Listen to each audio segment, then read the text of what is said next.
looking for a strong run here at Montreal today. Well, that's a tough break for the Quebec native. Now, just as we were about to see the full course caution, Brad Keselowski, 22, Brad Coleman, 18, racing for a spot. Uh-oh.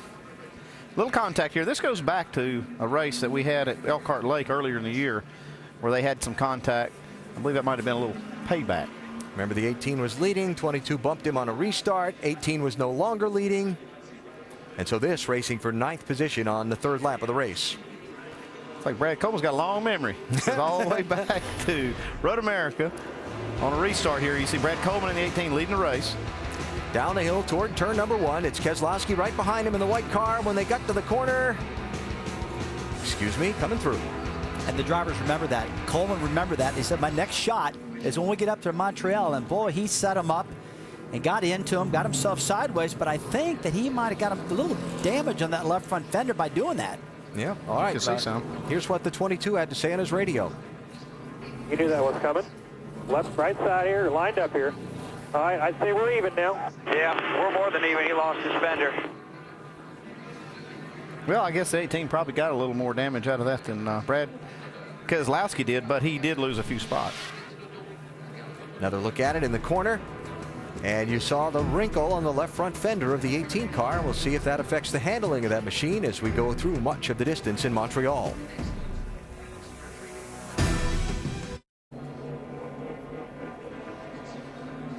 Verizon Wireless customers, text CHAMPION to 43776 for exclusive Champion Chats content from the NASCAR Now Roundtable experts. Justin Allgaier in the Verizon Wireless car, chugging around under caution in 20th place as we get ready to go back racing here at Circuit Gilles Villeneuve in Montreal. Couple things to catch you up on during the caution flag. Robbie Gordon, remember, he had to drop to the back of the pack from 16th starting spot after shedding that brake cooling hose and duct during his qualifying lap. Well, Robbie made some progress in the early part of the race, and now he's back at the back of the pack again. Well, he's passed a lot of cars at the back, and he can pass them pretty easily. And it's a good opportunity to just come in and get some tires and maybe even make an adjustment. Found something that maybe he could make his car a little bit better, come in and make those changes and go back and start over. Yeah, when you're back there, it's almost like a free stop. He can do whatever he wants. Mike, what's he saying down there? Well, guys, actually, they didn't take any tires at all. They stopped on consecutive laps just to pack it with fuel. It seems like that's their strategy. Well, okay, tires cost money. Gas is free. Got to do something different than everybody else is doing if you're going to get some track position, right? Yeah, I mean, that's the thing. When you're stuck back there, you say, okay, what can I do to use this to my advantage? And, you know, you start figuring different strategies, and I'm sure they've got something up their sleeve. Gas isn't free for most of us. But of course, with the Sunoco fuel for NASCAR's National Series, it is. Yeah, they provide, Sunoco provides fuel for all these cars. And, yeah, like I say, you got to pay for those tires when you put them on. That's it. All right, doubling up for the restart. Here's a look at that left front on the 18 car. That's got some pretty good damage there. See that quarter panel now on the 10 car as he goes by, or the 11 car actually. I'm sorry. A lot of contact back through there. Three laps in and already got some body men shaking their heads, saying, "Well, glad we don't have another road course race this year." And in fact, don't have another road course race with this car, because next year the road course races will be with the next generation car. Bring nothing back but the steering wheel kind of day. Kind of a throwaway. You never know. Added a lap to the caution. We'll come back for the restart to Montreal.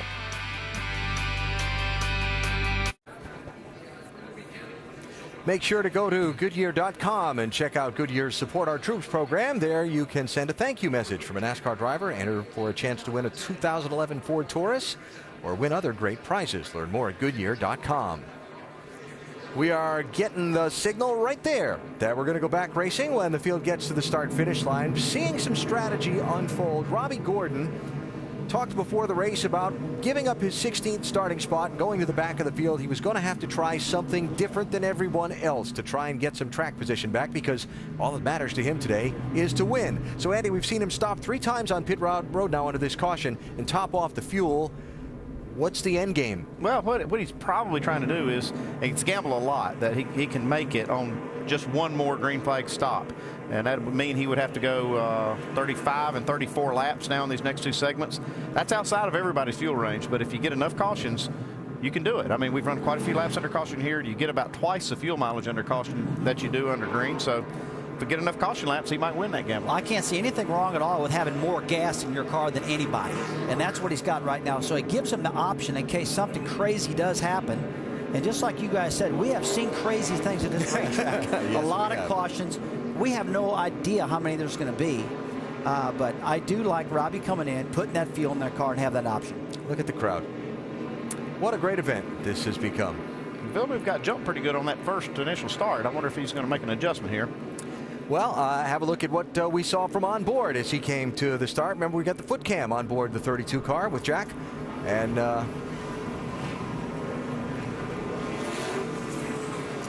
watch how he was working that brake and gas as he was alongside Ambrose. You can see kind of the cat and mouse game going on right there between Ambrose and Villeneuve. Absolutely, Ambrose won that one. To borrow a line from someone, so was he the cat or the mouse? Well, I don't know. That time he was the mouse. Well, a lot of time as a driver, when you got beat the first time, you don't want to get beat that second time. So you're kind of upping your game a little bit more. You got the tires warmed up. I know he wants to get in the lead. But that complication, he can't beat Ambrose to the start-finish line. Yeah, the only thing he can do is try to just react as quick as he can to Ambrose's jump. And Ambrose, he's going to try to maybe play that to his advantage. We saw him do that last time. Yep. That'd be one way to get Villeneuve off his hair. Have him be serving a pass-through penalty. Yeah, we'll see. Pace car off. Here they come. Watch that start-finish line. Watch the 47 and the 32.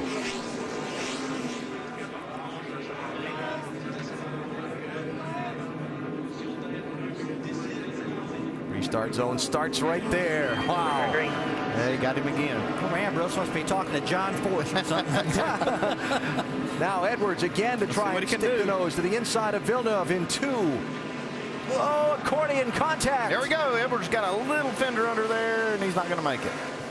Look at him back there. 3 wide. That's cool. Now, did Carl get any fender damage? Not sure. He stuck his nose in there pretty early in the race, trying to force that. Later in the race, you'll see people try to force the issue in that corner. What he did get was third place back from Logano. Yeah, he did. Hey, those first 2 corners are the most stressful part of the race. Trying to get yourself in line when you're getting the back of you run into and guys in front of you are stopping. You got to have a lot of patience going through this part of the racetrack on the first get-go of every single restart. Boris Ed told us in our track description from the drivers at the beginning how this was such a technical and complex part of the track. Down to turns 8 and 9. Brendan Gaughan, 62. Oh, contact there. It's Alex Kennedy in the 23, the youngster out of New Mexico. J.R. Fitzpatrick in the 7. Well, we kind of set that up. You saw Brendan Gaughan. He was protecting the right side of the racetrack when he went into that right-hand turn, so he didn't get somebody inside of him, and that put Fitzpatrick kind of at a disadvantage. Parker Kligerman, the inside move on Kennedy. That's going to be for 17th place. These guys can't use these cars up too much because they're not near as tough as a new car that's coming for next year in the current Sprint Cup car.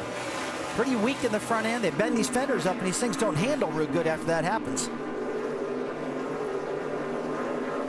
Kligerman in that bright red Dodge now looking to hold that spot through the right, left final corners. Look out, that wall comes up quick. I'll tell you, Kennedy gave him a lot of room right there. That was some good racing. Shannon?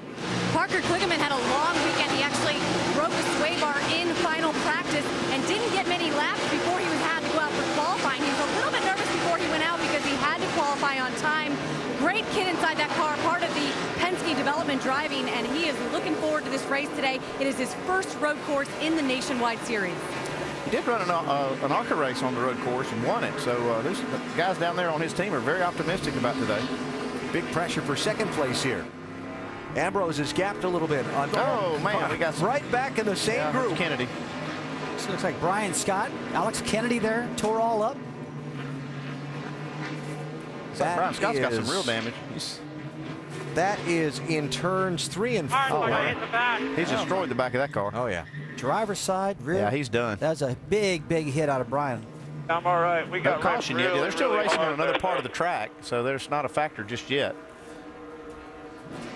Yeah, there's going to be one in a second, though, and here it comes. Yellow flag out, and another look at what happened here. Oh, looks like Alex Kennedy just lost it, man, and just slams into Brian Scott. Bad luck for Brian. Yeah. Just a victim on that one. From Justin Allgaier. Oh, and he almost got by.